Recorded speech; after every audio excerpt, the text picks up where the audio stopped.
We're this season. So, hello everyone. We've been chatting a little bit in the text sidebar already. Sorry if you guys didn't get a notification for this. I mean, here's the thing. I've been on Patreon for a little bit now and I still don't fully know how it works. So I wasn't even really aware that you guys like got email notifications when I post things. That's probably a setting that you can like change yourself, I'm sure, but some people weren't getting notifications or they came in late. I had like a weird issue with like suspicious activity on my Patreon today or something, and I had to email the people and they fixed it or something. But in any case, thank you for those who just, remembered that we do this and showed up. If you didn't get a notification, that's awesome. Hello to everyone who's here. We have pretty much our regular number, but I'm gonna let more people come in case people decided to join for our last hurrah of the season. I owe Chris a huge kudos because I didn't believe you for a long time that Charlie was Julian. I was like, I don't know why I was so like oblivious to this fact. It just seemed too soapy. It seemed too like, I don't know, I just didn't think it was going to happen, and it did, and you were right. So props. I think pretty much everyone in this chat was in the boat of like, nah, that's he's not Julian, but he was. And you thought so. So congratulations on being right. Okay. Look at all this. Like double frickin' sided. Because we have a lot to talk about. Looks like we have our general number of people. So I'm going to get started because we have a lot to get through. So 2 episodes to cover. And I thought, because to me, they've like both already blended together. I could not tell you, I couldn't really separate the two at this point because like it just all happened at once. So I decided to just kind of lay out the broad strokes of what happened with each of the main characters, in addition to some other like important things that happened. And then I was going to go through some of my general thoughts on the season and some of my thoughts about the next season and what these 2 episodes meant for the next season. So jumping right in. Let's talk about Wynonna first because, she's the titular character, and I love using that word because it's really funny. So Wynonna, first of all, in the first part of the 2-part finale, Wynonna doesn't have Peacemaker. She gave Peacemaker to Balshar, gets captured by Revenants, and is brought to Balshar's dinner party. So that happened. Number 2, she tells Charlie to take Waverly out of the Ghost River Triangle. 3, when she's at the dinner party, coupled with, great hair, great dress, and Mercedes being hilarious and awesome, which I'll talk more about. She discovers, based on her own just ingeniousness, that if she touches Balshar, it's bad news for him. So that kind of becomes her like saving grace in this whole I don't have Peacemaker hellscape. Let's talk about it. I have words about Mercedes because she is very quickly becoming my most favorite character on the show for many reasons. Most of the reasons pertain to the fact that she just tells it like it is, and it's spectacular. But let's talk about Wynonna and Mercedes and the Revenants. Again, I kind of like sort of can separate the episodes because obviously that was just the first part of the finale. A lot more happens with Wynonna, obviously, but let's just start there. Just make it easy on us. Okay, here we go. Wynonna knocked out Waverly and just shoves her into the tool chest of the truck. I was pretty astonished that that physicality happened between them, but it was honestly really funny. Um, of course, she would never lay a hand on Waverly in earnest, but I just thought it was pretty physically, comedically hilarious that she would like kind of forcibly protect her because Waverly, she's super headstrong and she doesn't want to be protected, even though she's a tiny little bean and she sometimes needs people to help her. Rachel says, I love the begging scene, but it crushed my heart. Same. I think the dynamic between, first of all, I ship Win-Sadie's like so hard after this first part of the finale. And the dynamic between them has been super revealing in that like they're pretty similar as people, as much as Mercedes like kind of fawns over Winona's like badassery. She's like a huge badass herself. And in this episode, having Mercedes be there and be like Bolshar's like wife or whatever, and she goes on that rant, which was like one of my favorite like monologues, I guess, of a character of the whole season. Her saying like, I don't really care what it takes at this point. Like I just got my whole life back. I just was already through this trauma and I'm going to do whatever it takes to survive in this situation. Like, you're great, but I'm going to take care of me. I thought was really cool. And then Winona kind of gets inspired to, swallow her pride a little bit and do whatever it takes to keep Bolshar away from Waverly. And yeah, the begging scene was really well done. I didn't really like, she was begging, but she wasn't like begging. She still kind of seemed like she had somewhat of her dignity in the upper hand. But yeah, that was a really emotional scene. And I liked that it was inspired by Mercedes. Catching up on the comments. Also, no, I kind of ship Winona and Mercedes, which I never thought would happen. I don't know that before Mercedes was like, we only saw her as Mercedes for like an episode and a half before she got face stolen by the widows. And I remember really liking her actual character, and then, she was faceless, which was sad for a long time. And we never really got to see her at her finest. And yeah, she's an awesome character, and I'm obsessed with her, and I want her to come back next season. Kudos to the costume department. Brilliant outfits for that dinner party. I completely agree. That dress was very posh. I can't believe that Danny Kind managed to pull off a pink dress. That's difficult for a redhead. Yeah, I never really thought about that, but I guess that's true. I've never had red hair, so I don't really wear pink either, so I don't know. She quoted her dad in that scene as well, so I'd love to delve further into Ward. In the begging scene, elaborate, Rachel. I kind of forget. I'm glad Mercedes didn't die. I was worried about her. I was worried about everybody in this finale, let's be real. Red hair, the look for Clexicon 2019. You do not want... I tried being blonde once. That didn't go well. That was in high school and it was a mistake. And then I dyed my hair darker than this shade in high school. Also did not look good. So I'm pretty sure natural for me is the way to go.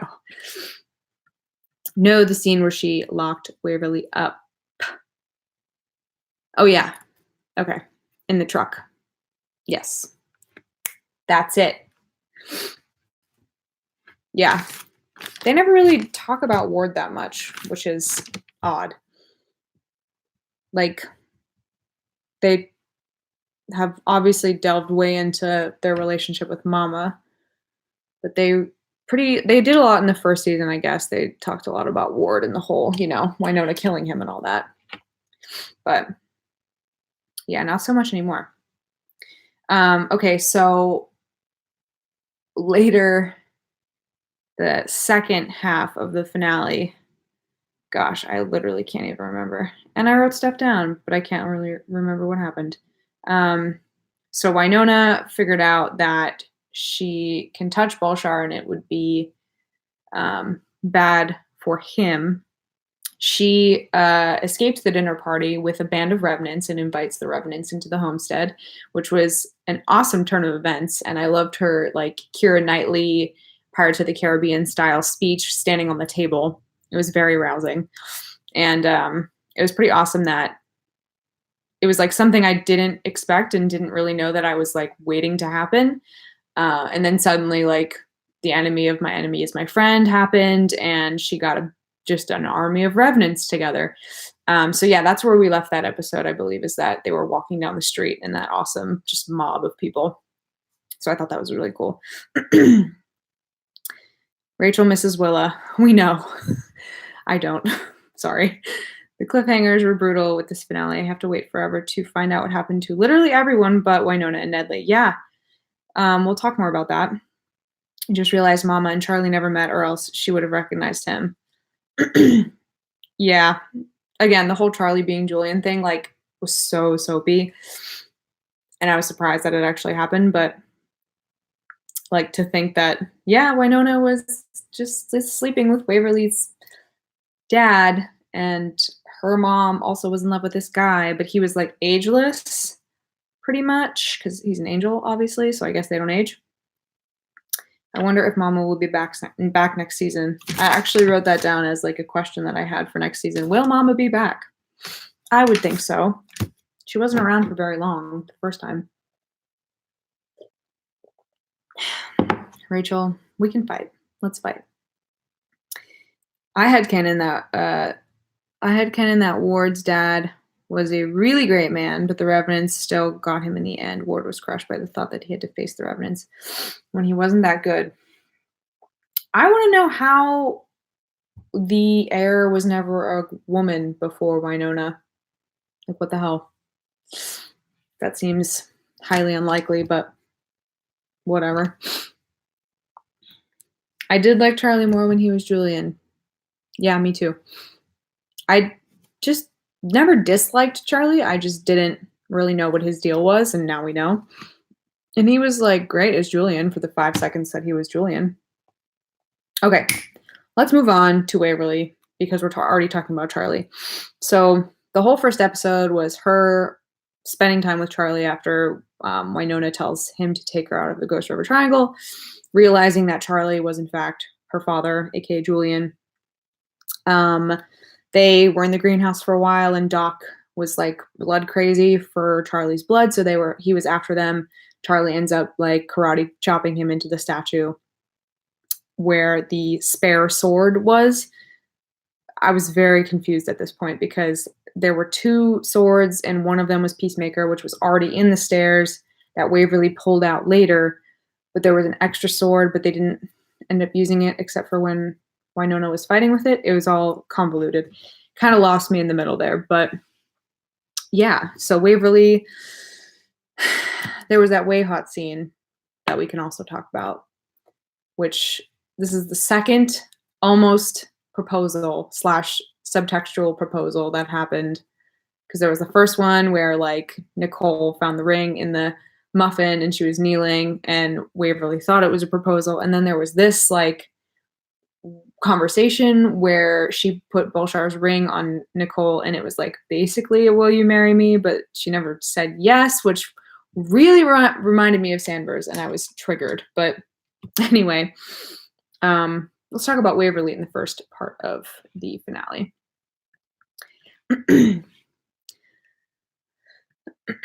So, talking about Revenants. Are the Revenants gone? Is Rosita coming back? I'm going to leave that for the end because I have a lot to say about the breaking of the curse. Lots to say.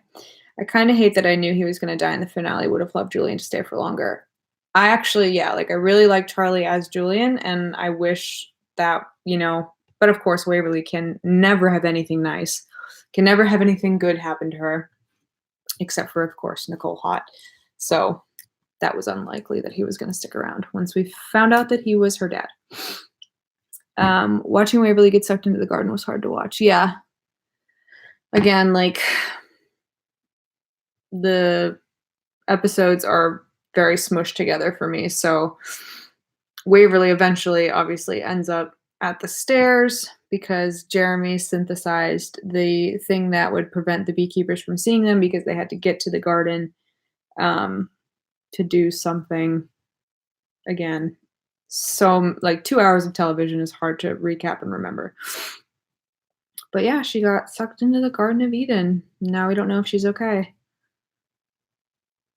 I'm not sure I want to talk about the way hot scene. Why? Why not? But yet again, Winona gets in the way. She always is doing that. I thought this was a real proposal. Are they engaged or not?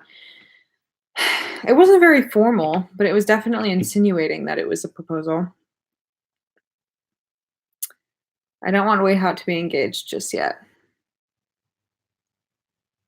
Mm, yeah, I mean, at this point, honestly, there's not really a need for it yet. Like I'd be curious to see what would happen if they waited longer and it somehow tied into the plot of the story as opposed to just being like, oh, they're engaged now, like cool. It felt very, very much like Sanders though, and in the fact that like they did it in a finale. Not that I'm saying anything bad is going to happen to Kat or Nicole, but like it was at the end of the season and we don't know if she said yes or if it was even a real proposal or if it was just a spur of the moment thing because Waverly thought she was going to die, which, she's in the garden now, so proposal off. I don't know. I'm hoping for a 2-year engagement. Yeah, they can be engaged for forever. Whatever. We still have to find Nicole and the others. I assume Nicole is going to use the ring to try to find Waverly. Oh yeah, I forgot she still had it. That's true. Didn't like the proposal either. I don't think that the first time you say I love you to someone's face is when you should propose. Was that the first time? I feel like you're right, but I also feel like it's definitely been said before to other people. Yeah, so I guess it's the first time they've said it to each other. What happened with Doc? Is he mortal? How did he get to go through the gate? I have Doc as the next person in my list that we're going to recap. But not to wrap up Waverly, because I'm sure she'll come up again, but basically we left Waverly in the garden. She's in the garden, and Doc went after her. So moving on to Doc. As far as I know, he's still a vampire. I didn't see that go away. Maybe it was implied. I don't know. But as far as I know, he's still a vampire. After he killed Charlie and drank his blood, we all thought that it was the witch that was possessing him, but in fact, it was his bloodlust for angel blood. So, he was all crazy, and it was kind of a twist that it was in fact him and he meant to kill Charlie, I guess. He wasn't possessed by the witch, which kind of disappointed me a little bit. I would have rather it would have been like if he was possessed and that's why he did it. But whatever. I guess makes sense for his character. Not really sure. So what else friggin' happened with him? Gosh, I can't even remember. He was okay. So in the first part, he was hunting down Charlie to try and kill him / drink his blood again. He had the sword. He got the sword. I guess gave it to Winona, and then Winona.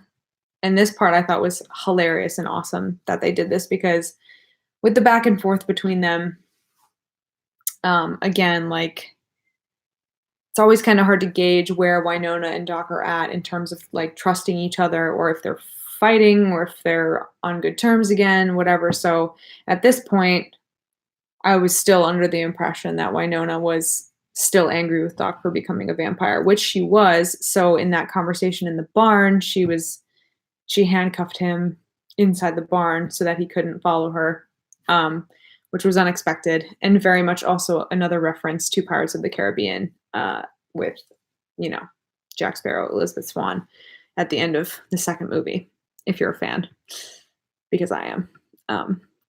But anyway, so that's where we left Doc, and then Baltar and Winona fight at the Garden of Eden gate, aka the staircase. Waverly is like pulled the sword out, gave the sword to Winona and called her the chosen, so she's chosen or whatever. Balshar snakes it up, full on snake, bites Winona as she's stabbing him, killing him, and then she's poisoned. We think she's going to die. Waverly can't get off the stairs. It was chaotic as hell. And Doc shows up and sucks the poison out of Winona's neck. So Winona's still alive. Doc is still a vampire. That's where I'm at with them. Moving on. Let's look at these comments. Goodness gracious. Waverly and Charlie under the table had a real weird sexual vibe. Didn't like it. I thought, I mean, he's just really young, I guess, which makes it seem less like he's her father and more of like a sexual vibe. I think that was why it was weird. Let's see. I thought you had to be mortal to get in to the garden. True, which is why Winona was like laying on the ground being like, you can't go in, like you're not mortal. And I don't know. I was lost on the rules like halfway through, so I had no idea what was happening. Maybe vampires are mortal in the sense they aren't divine beings like angels and demons. Yeah, could be.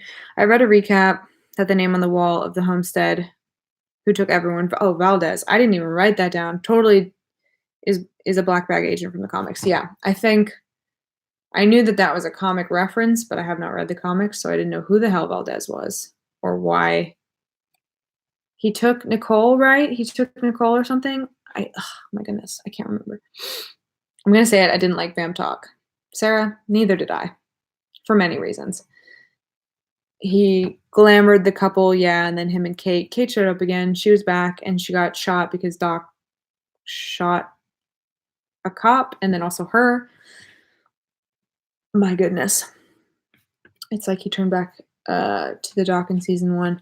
Yeah, let's talk about Doc. I kind of want to, let me get through all these comments and then I'll talk about Doc. I feel like the only good thing that came from him being a vampire was that he could suck the poison out of Winona. Yes, ultimately that's what it came down to, and I was disappointed in that. If Doc was still a vampire, he wouldn't have been able to escape the holy rope.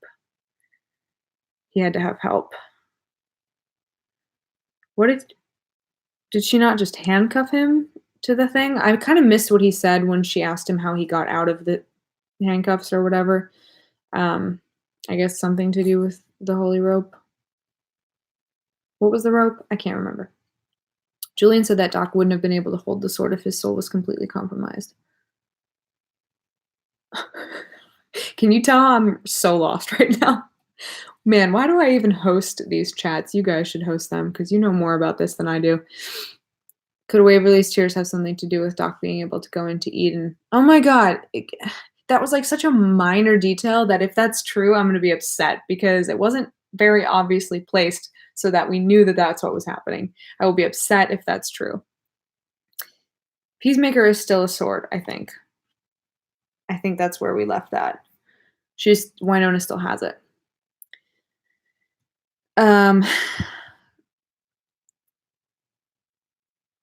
Okay.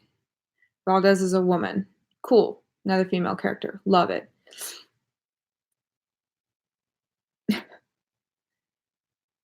Yeah, thanks. Thanks for, coming to my chat even though I have no idea what's going on. Okay, so Doc being a vampire. This falls under the category of like my general thoughts from the season, but a lot of people are saying that they didn't like Vampire Doc. I didn't.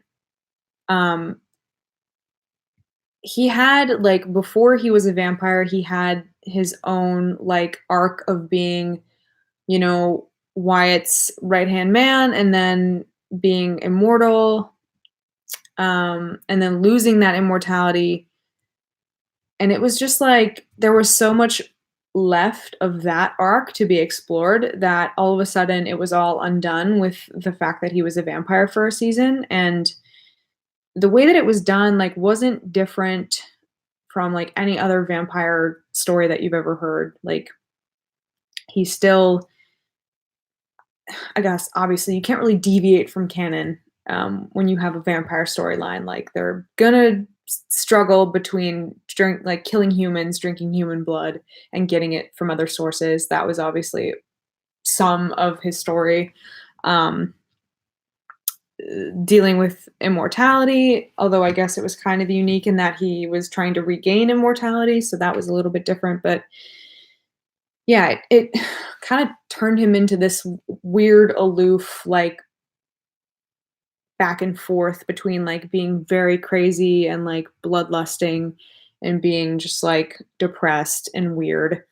And I just didn't think it was done that well, and I didn't think it really needed to be done at all because really it didn't add anything like to him and Winona. It didn't really add him like it didn't add anything to his relationships with the other characters in the story.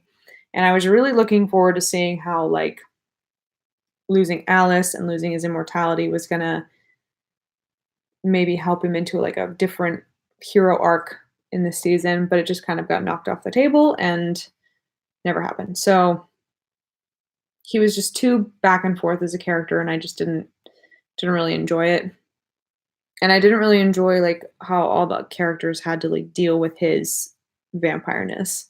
Like they had enough shit to deal with, let alone like having to deal with Doc being a vampire. It just didn't go well for me. But that's how I feel about it. Um, what happened to the couple's dog? They had a dog? I didn't realize that. Um, Doc lost most of his good personality as a vampire. He was moody or almost cruel all season. Yeah. It just like everything I loved about him and all of his like struggles before becoming a vampire turned into like just about him and his struggle with being a vampire. And I was like, I don't really care. That's been done. Like I don't have any interest in vampire stories anymore. It's kind of it's a little 2008, if you ask me.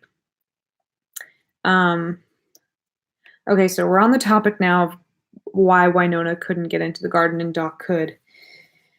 Did it have something to do with Waverly's tears? Possibly. The fact that Waverly, before she got sucked into the garden, said that Winona was the chosen. Maybe that means she's the guardian now. That probably has something to do with the fact that she couldn't go in. Because, yeah, good point. Remember, Julian didn't go into the garden. So, in that he'd never seen it, he couldn't go in. So, that probably has to be a characteristic of people who are protecting the garden is that they can't go in. Balshar mentioned that Julian has never seen the garden. Yes, okay. But Doc got a gold grill. Doesn't that make it all worthwhile? No, I thought it was weird. Why did he need to have a grill? Why did all the vampires have grills? It was very strange. I'd like to point out that it was a nice touch by Winona referring back to dolls asking for a sign. Goodness gracious. Am I naive if I don't remember when that was? I kind of forget when dolls was referred to. Someone enlighten me, because I am, again, a worthless turd, and I can't remember anything that happened this morning, much less in an episode I watched yesterday. Could Balshar have done something to the garden because he was the only one in there? Maybe that's why it attacked Waverly. I don't know why. I think like okay, so there's a lot we haven't touched on yet, but so Julian's dead. Bobo killed him with a sword. So maybe being that Waverly was like his bloodline, it was like we need somebody in here who was like an angel who has angel blood or something. But then again, like Julian was never inside the garden, so that doesn't really make sense. I don't know. May I ask where Nicole's cult story went? Oh yeah. Fuck if I know. Like never was talked about again because they were like desperate to give Nicole a storyline, and then it didn't pan out because I guess they just kind of wanted to throw whatever was available at her instead of making it relevant. Anyway, it was on the homestead when the horse passed Winona on the porch. Oh. Did not put that together that that's what that was. I hope we see the garden either in the first person or in flashbacks. I love to see their take on it. Me too. Could the sword being pulled out have something to do with not being able to access it?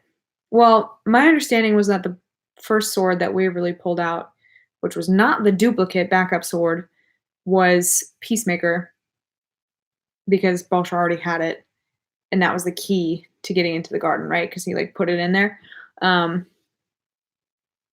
yeah, I don't know. Maybe like having the key in there was like a benevolent force, making sure that nothing in the garden was going to take people in and out without, against their will, but maybe not. No, Cole had like 3 storylines this season that never went anywhere. Yep. And even in the finale, maybe they're just playing with us at this point, but there was a moment where Winona drove away and was like, "Oh, did she not tell you? Did Waverly not tell you? She'll never do it." And then drove away and was like, Nicole was like, "What the fudge?" Like, and never met Kevin too, so that was weird. I think the cult set up Nedley bringing her to purgatory. I did like that storyline. That one did pan out in a way that I enjoyed. It would have been nice if Nicole was at the final battle with Balshar. They could have integrated her surviving the massacre, defeating Balshar. Yes, go off, Max. I totally agree. That's a great idea. Should have happened. Talking about Bobo, whom do we think is gone? Do we think is gone forever, and who is coming back next season? So in my footnotes of this notes, I wrote Bobo died because Waverly killed him. That was a hard ass moment by Waverly, and I was surprised. Because I don't know, it felt unresolved to me. Like it felt kind of like a weird moment where, like, yes, it was poetic in the fact that he asked to be freed, and then she killed him. Even though they had a history of some kind of relationship together. Also, we never found out like why he said that she was kin to him. Do we remember this? Never said she was my daughter, but I said she was kin. We never found out what that was, so that was weird. But anyway, Bobo killed Julian. Waverly killed Bobo. Although, as I was thinking about this, I realized that Bobo was a revenant, and again, the curse was broken, so the revenants disappeared. So he could really be gone forever, but he also wasn't killed by Peacemaker. Waverly just like sort of killed him. So again, he's already come back to life once, so who's to say it won't happen again? I think that he'll come back unless anyone has information to the contrary.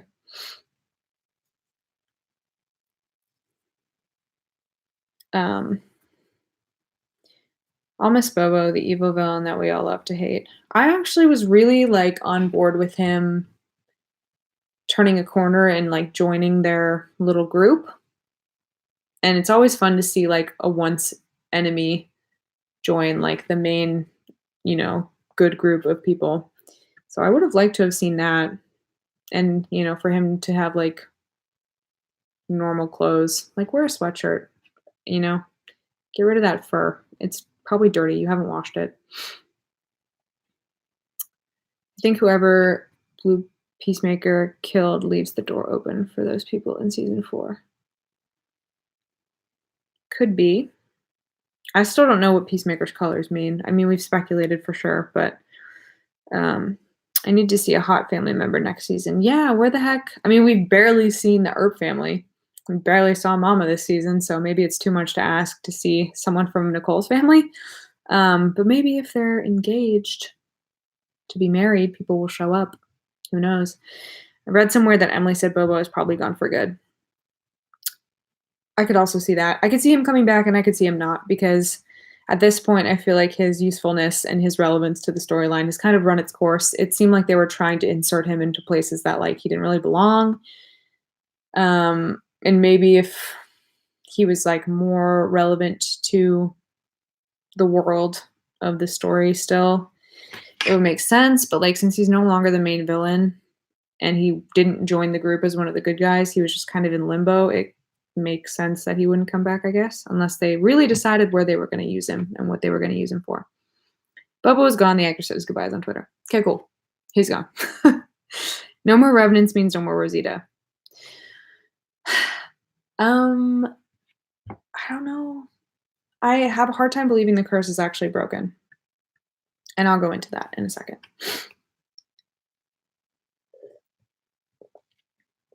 Bobo was sad because he was killed by Wyatt, not because he was bad. Yeah, but now he's gone apparently, so I guess it will never matter.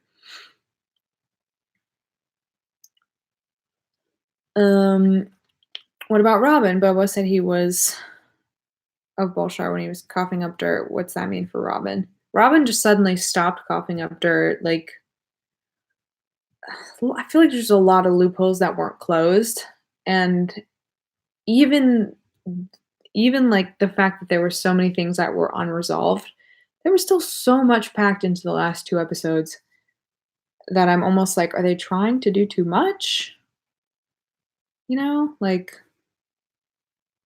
seems kind of like that, but said it once and I'll say it again. Emily and just likes to keep us guessing. Yeah, and like just piles on all these questions that some don't get answered. It's really hard to keep track of what's happening.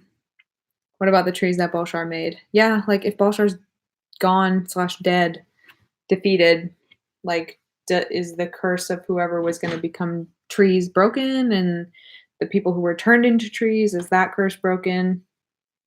So starting to sound an awful lot like Once Upon a Time with multiple curses, and I did not like that multiple curses nonsense.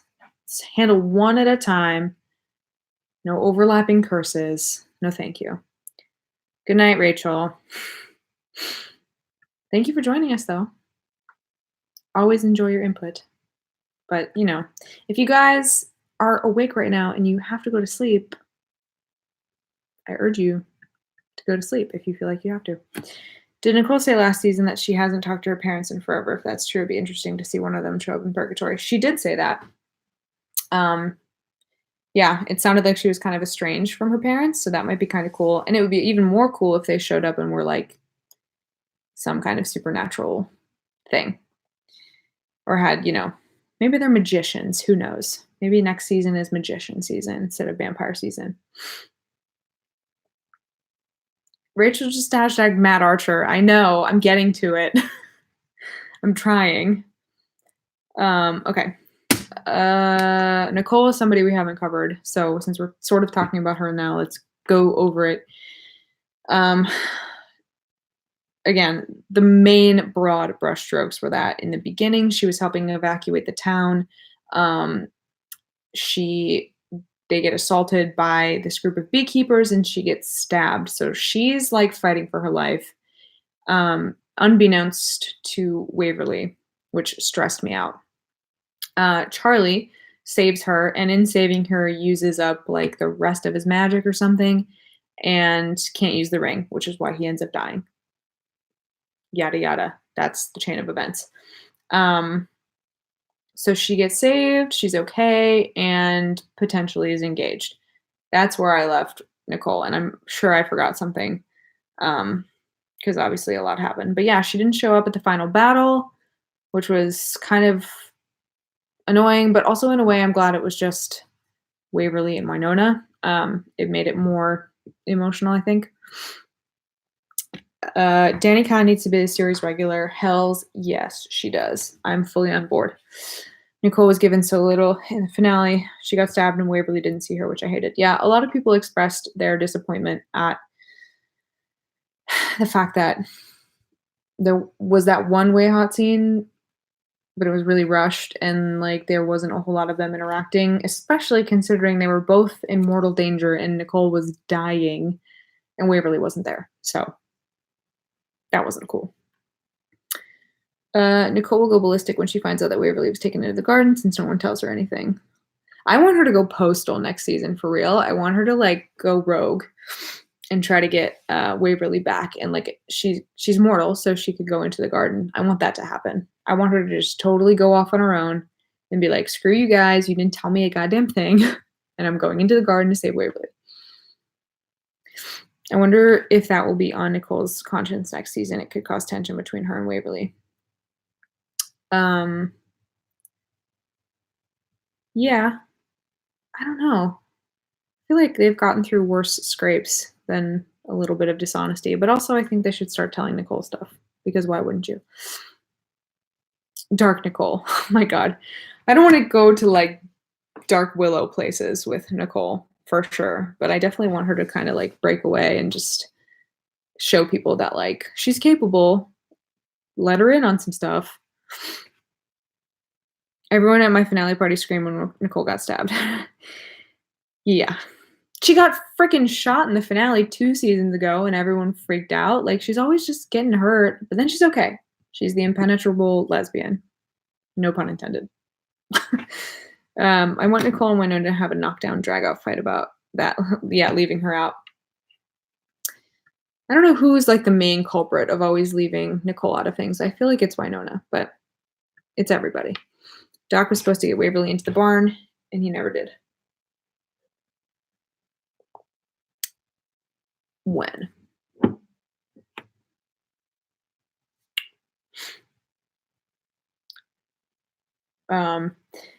Winona, I'd say, which I'm assuming is in reference to who the main culprit is of keeping Nicole out of the loop.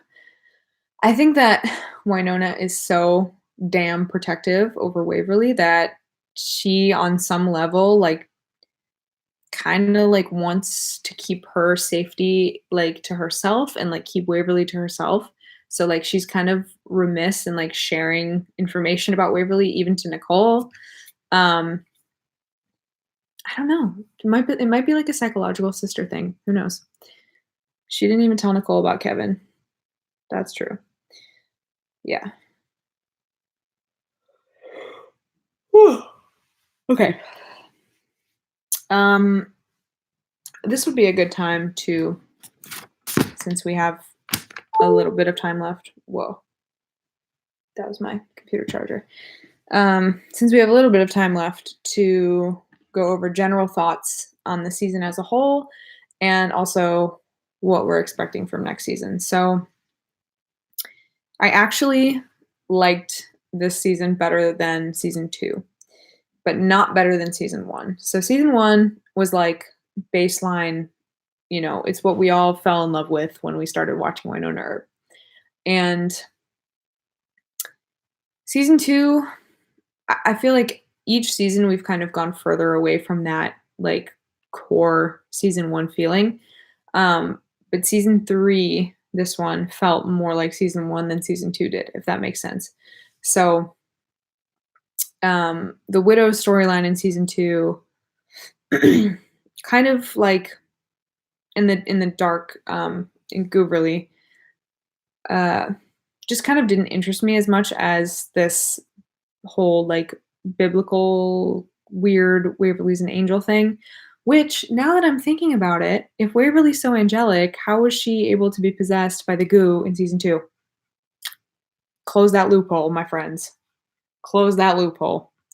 Now that I'm thinking about it, I guess we'll just ignore that. But anyway, I liked this season better than I like season 2 for reasons I can't really figure out. It was just more enjoyable for me. So that being said, the breaking of the Earp curse. How do we feel about this? Because I didn't feel very good about it. Winona drugged everyone. That's right. So they couldn't follow. And then they were all taken by Valdez. That's right. That's what happened. Thank you for reminding me.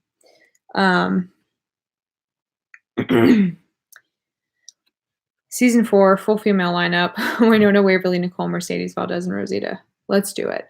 And Jeremy and Robin. We can keep them because they're gay. So they get to stay.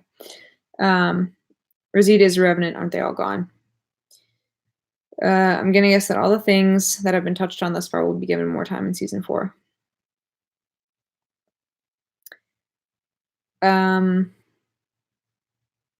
Okay. There's like a full conversation happening in here that I'm like not up to.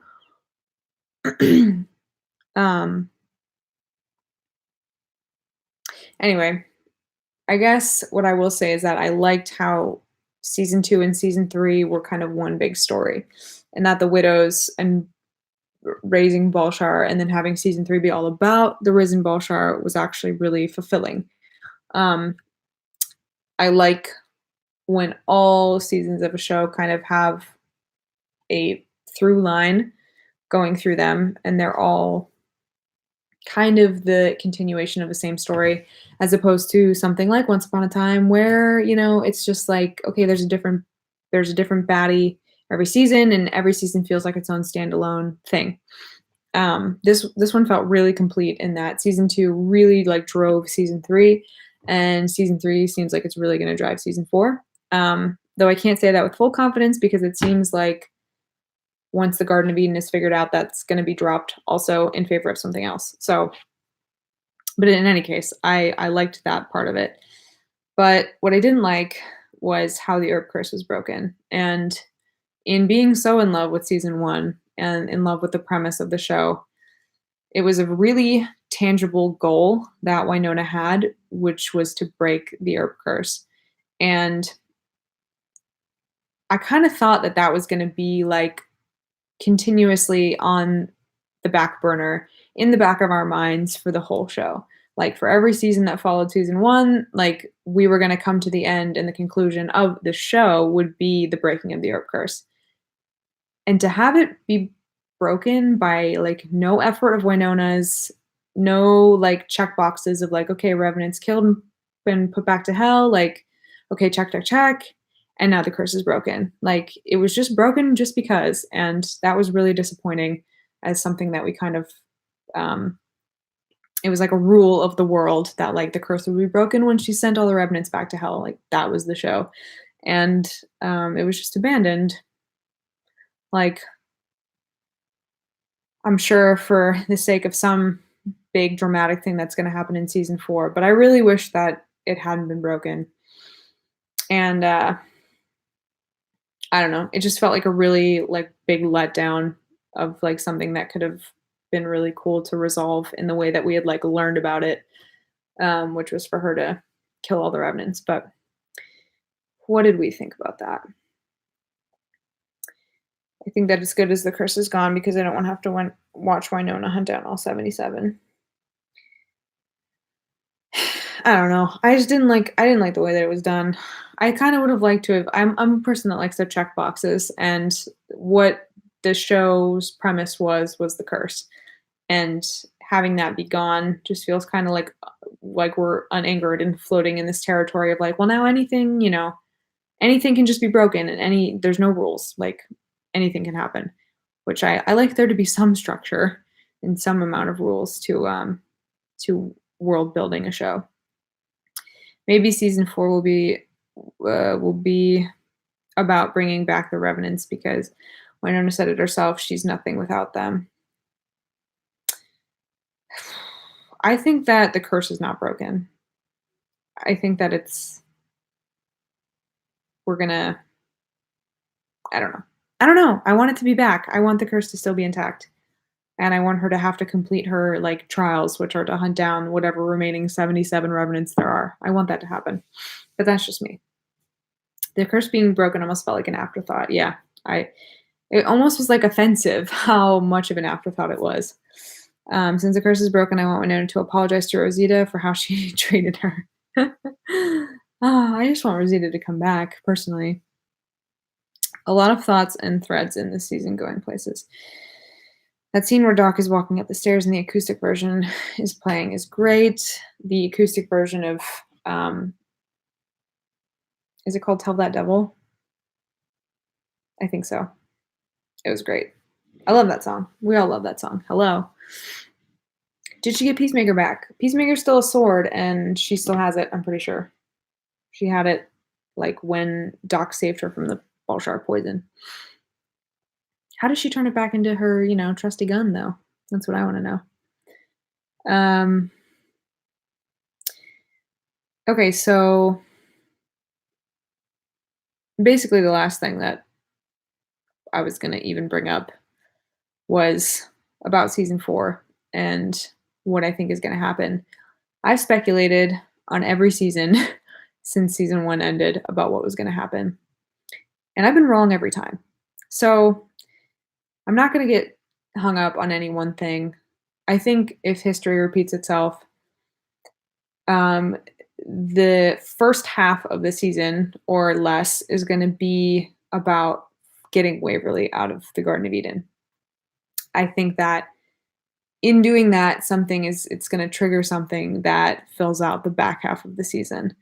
So, like season 2, when season 1 ended with Waverly touching the goo, the first half of the season was dealing with Gooverly, and then the back half of the season was dealing with the widows. This season was pretty wholly one storyline, which I really appreciated, but they might go that route again where it's all about getting Waverly out of the Garden of Eden, but I just don't see that happening because that just would be like one, it just wouldn't be enough to fill out a season. So I think it's going to be more than one thing is going to happen. But again, I've been wrong every time because I really don't know. I guess I don't know. I don't know. I'm pretty good at predicting stuff in TV shows, but I've never been right with anything in Winona Earp. So that's either a testament to how good the show is or how ridiculous and dumb I am. But time will tell. If Balshar no longer controls the trees, does that mean Jolene is free? Does that mean everybody who was going to be turned into a tree is free? I would say probably. I think Jolene's going to come back. I did like that they did something with Winona's eyes, like they did in the first episode when she became the heir. Did I miss this again? I'm going to have to watch the episode again. Maybe Winona will gain the power to switch between a gun and a sword next season. I feel like a gun is more practical, so she might want to just figure out how to change it back into a gun. But the sword was really cool. So if she could switch it back and forth, that'd be pretty awesome. I think Jolene had her neck broken as the trees took her. That's dark. Maybe. I hope. I don't know. Good Lord. Don't think that the curse is broken. Thank you. Someone's on my team. I don't think it is either, or I would like it not to be. I'd love to see next season's Win Hot episode be Nicole and Winona going to the garden to save Waverly. Oh, that'd be great. And they would also have to get drunk at some point because that's a tradition also. But that would mean that Waverly wouldn't be back until episode 7. Actually, that makes sense. Like, in the progression of the season, I feel like it would make sense for the first half, so 7 or 6 or 5-ish episodes, would be about getting Waverly out of the garden, and the back half of the season would be about something else triggered because she's out of the garden. So that could check out. Potentially story checks out. I can't believe I got through. I never get through all of my notes. I guess it was because we had 52 minutes to talk about it. If the curse is broken and the revenants come back, I want to see Waverly's friend again, the one whose mother was a cannibal. Oh yeah, those guys. That's one of the best episodes of season 1 for sure. Don't want to wait a year. Yeah. I think it's good that we have other shows to fill out the year. Otherwise, it would be really boring to wait a whole year. But, we have Legends of Tomorrow coming back. Freaking pumped as hell for that. Supergirl's coming back, which won't include a certain he who shall not be named. Even though I started to like him at the end of last season. But it's fine because I want more time to focus on Kara. That's what I want. So Legends coming back. 2019 is the time for Binona. I fully support Binona. I fully support this message. Win Sadie's for the win. I want that to happen. Secret wife. Mon L. Yep. He should not be named. I'm excited about Supergirl this season, kind of. I'm excited to get back to the roots. Now we're talking about, I don't even know if you guys even watch these shows, but just trying to wrap it up in a way. Do you think we'll do this again for another show? I am thinking, and since you guys are my committed chat miss group, I will let you know what I'm thinking. Because usually I try to not make any promises because sometimes things just don't really work out. But right now I'm thinking about doing a weekly chat that will include both Supergirl and Legends in one chat. But again, it's going to be a lot for me to even react to 2 shows if I decide to do both, which I'm right now erring on the side of doing both. So contain your excitement. But that's gonna be a lot. I don't usually do 2 episodes in a week, and it's gonna be a lot regardless. So may or may not do one chat that includes both shows in it. Dinoru trailer and Runaways. I am gonna do my very best to react to Runaways, and as you guys know, they're dropping all the episodes at one time. So let me just clue you in on what this is gonna mean for me. Between the 21st and Christmas Eve, I'm gonna have to react to all the episodes because I don't really feel like waiting because I'm gonna get spoiled. So I have to kind of do it like really quickly. And then I'm also going back home for the holidays. Um, so it's like, and I don't really want to do reactions when I'm spending time with my family because I haven't seen them for a year. So I'm going to do my very best to get them all done. It's largely going to hinge on a couple of key things of whether or not I can get it done. But I really, really, really want to because, guys, I must have watched that trailer for Runaways season 2 like 17 times today. I'm so excited. It's not even funny. Gemma, thank you so much for being such a trooper and for getting up at the wee hours of the night to chat with us every week. But I'm going to try to do this at a more reasonable hour. Again, I work during the day, so it's hard, but we're just all in different time zones and it sucks. We should all be in the same time zone. Happy birthday, Gemma. I didn't know it was your birthday too. Thank you so much for getting up on your birthday and you have to work soon, so get some sleep. Have I seen the video for Marilyn Manson's Tainted Love? You'll see someone familiar. Is it Katie Lots? I feel like I saw gifs of this. Anyway, we got a lot to look forward to. Thank you guys again so much for joining me every week. This has been really fun, and I've learned a lot by doing these live streams and what I'll hope to improve in the next grouping of live streams if I end up deciding to do ones for Supergirl and Legends. So I kind of have gotten the hang of this now a little bit. I'm going to try to get even more feedback and do even better. But again, thank you guys. This would not be possible without your input and guiding me along my ramblings. So it's been really fun. And it's helped me remember what's happened in the shows because it's, again, really hard to pay attention to the finer details of episodes and also react to them. And yeah, so anyway, thank you guys. I'm just catching up on the remaining comments and then I'm going to sign off. Anything that happens with either Runaways, Legends, or Super Gay, we're all going to be here. Thank you so much. That means so much to me. Reactions. They're time consuming and really frustrating when, your videos get blocked, but it's all worth it to be able to talk to you guys and talk about shows that I don't really talk to anyone else with. So it's really, really, really, really cool. All right. So thank you guys. Go to bed for those of you who need to go to bed. And my reaction to the second part of the Winona finale will be up very soon. TBD, but soon.